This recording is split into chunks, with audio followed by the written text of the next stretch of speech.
We would like to thank the following: Sanyo, Nikon Appliances, Active White, Zenzest, Saramid, Fry and Pop, Lily's Peanut Butter, ACR Furniture, Classic Savory, Moreishi Power Drinks, Aquabest, Zagu, Raffle Time, Brazilian Agaricus Coffee. Miss Mel Chanko would like to thank the following: Revlon, Ever Department Store, Ideal Vision, Leoptic Paris, Mariluz Jewelry, Jessie Mendez, Doktora Isabel Nasal of Klinika Dermatologica.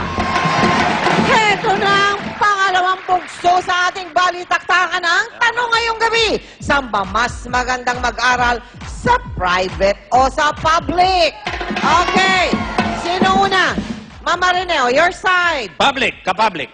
Talagang dapat sa public sila. Kasi, again, sasabihin ko, ang public teachers ngayon, kakaiba na. Hindi na sila yung dating public teachers na ETC graduate lamang. Hindi talaga sila ngayon ay kalimitan ay nakapag-doctorate na. Kaya wag iisnabi ng mga public school teachers na nagbibigay at nagpaparating ng karunungan sa mga estudyanteng galing sa public school katulad ko. Aha. At saka yung private school, sa ngayon, para sa mga privileged people na lang yan. Mga yan, para sa mayayaman, para sa mga rich and famous. Saka ano ba yung hinahabol nyo? Di ba prestige? Oo. Kaya kayo nag-aaral sa private school. Oo, puro peer pressure lang kayo. The quality of education, pero gusto nyo lang masabi na, graduate ako from this school, from this ganyan. Pero prestige lang yun. Oo. At ang isa pa, ang ginagamit nyo naman, pero ng mga magulang nyo, yung sa public school, sariling sikap ng mga estudyante yan. Kayo talaga, wala na kayong inasikaso kundi sosyalan, hindi tulad Oh, mo. not really. No. Excuse me. Well, I'm picking up the prestige part you're talking about. Of course, it gets you somewhere. That already gives you an advantage and confidence. Oy, Konti lang ang advantage na makukuha Konti mo. yun. Kung sasabihin mo lang yun na nanggaling ka sa prestigious school. Oo. Pag nalaman nila na nanggaling ka sa public school, iisipin ng lahat na tao, ay masipag to. Correct. Yun yung pero, misconception.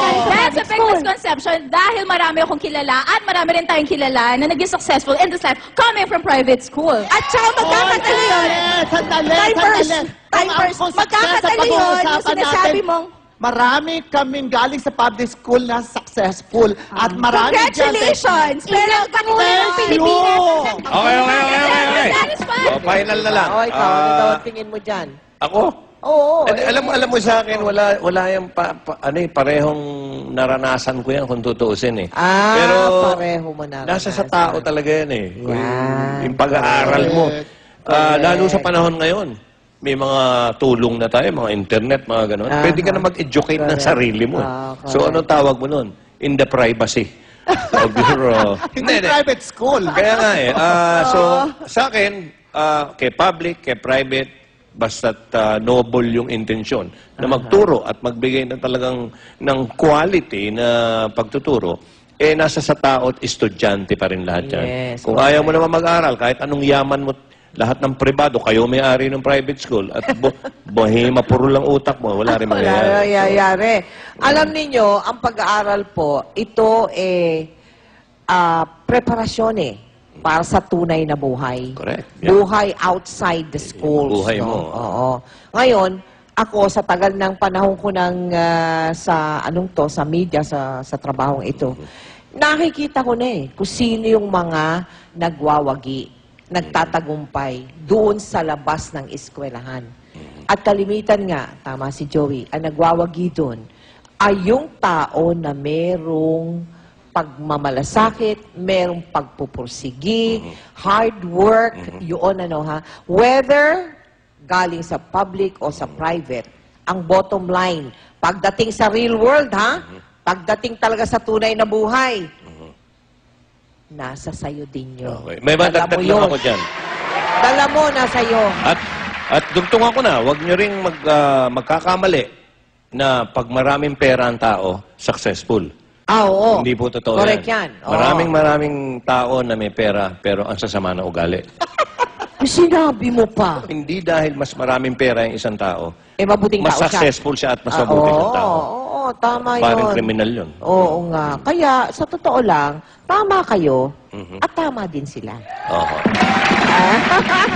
Oh, Maraming salamat sa ating mga naging bisita ngayong araw at sa ating studio audience. Okay. Eto, naku. Ito ang napakaganda nating thought for tonight. Private lang yan eh. Lucky is a dividend of sweat. The more you sweat, the luckier you get. Ang pagiging maswerte daw, ito'y tubo ng iyong pagpapawis. Ang ibig sabihin, mas marami kang pawis, mas marami kang swerte. Correct. So, Ganun ibig lang sabihin, kasimple ganun yun eh. Kailangan paghirapan, no? You have to sweat para ikaw ay makatamo ng mga biyaya Correct. sa ating buhay na ito. Always be a blessing to others. Maging biyaya ka sa ibang tao. And always try to see the good in everyone. Hanggang sa susunod na linggo dito lang sa programa kung saan Mel and Joey. Okay. Good night, everybody. Thank you.